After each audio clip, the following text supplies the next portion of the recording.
ભક્તિ મહારાણી કહે છે, ધન્ય છે આ વૃંદાવનની ભૂમિ કે જ્યાં આવાથી મારું મન પ્રસન્ન થયું, મારી યુવાની પાછી આવી, નહીં તો હું પણ ઘરડી થઈ ગઈ હતી.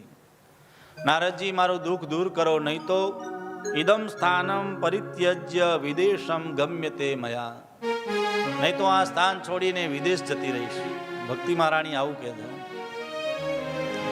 નારદજી કહે છે, નાના દેવી સાંભળો, ભારતમાં તમારી ખૂબ જરૂર છે.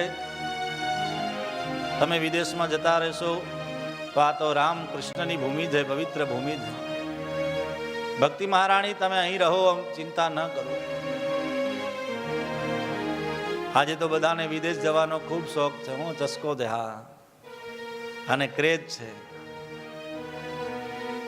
ભક્તિ મહારાણી કહે છે, નારદજી કહે છે, ભક્તિ દેવી સાંભળો, બધું ભગવાન સારું કરે. હરિશમતે કરીષ્યતિ, તમે થોડી ધીરજ ધરો, ભગવાન જે કરશે સારું જ કરશે.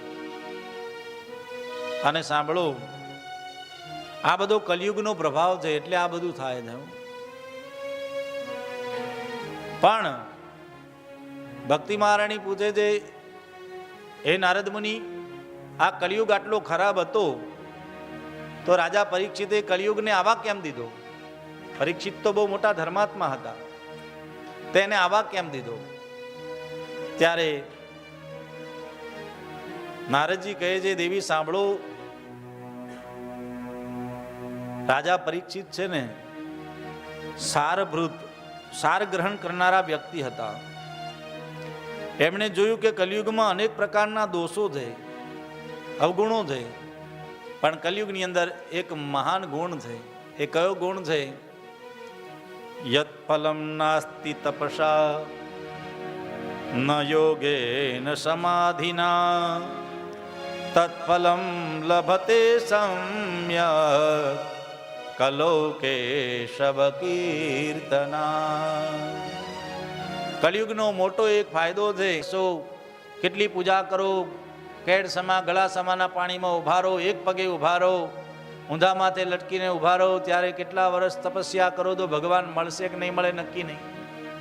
પણ કલિયુગની અંદર તમે હરિ ભગવાનનું કીર્તન કરો ને તો પણ એ જ ક્ષણે પરમાત્મા આપણી ઉપર પ્રસન્ન થાય છે. આ કલિયુગનો મોટો ગુણ છે, એટલે કલિયુગને સ્થાન આપ્યું છે.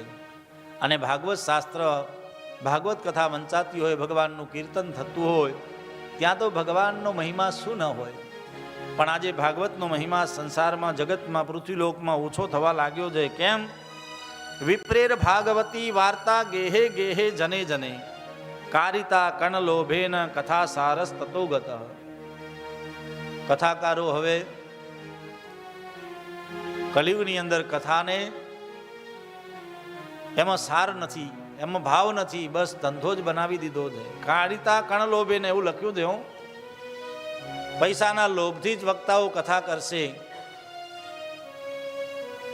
એને લીધે કથાનો સાર નીચો જાય છે. બાકી ભાગવત કથા તો પ્રત્યક્ષ પરમાત્માનું સ્વરૂપ છે, ભગવાનનું રૂપ છે.